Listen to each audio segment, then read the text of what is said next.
નમસ્કાર મિત્રો, હું કરણ ઝુંઝા. સ્વાગત છે આપનું કરણની કલમમાં.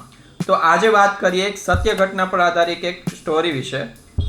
સ્પેનમાં એલિકેટ નામની ડિલિવરી કંપનીએ પોતાના મહિલા કર્મચારીને રોજ વહેલા ઓફિસે આવવાના કારણે છૂટા કરી દીધા.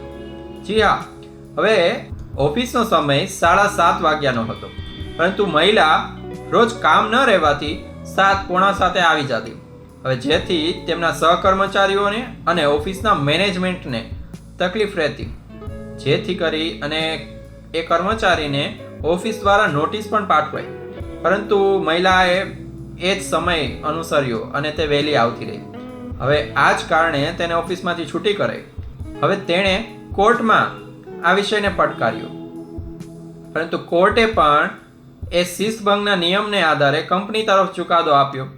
એટલે કહેવાનું એ છે કે આપણી સારી આદતો દર વખતે આપણને ફાયદો જ અપાવે એવું જરૂરી નથી, અને સામેવાળાને આપણી સારી આદતો પ્રતિકૂળ રહે એ પણ જરૂરી નથી.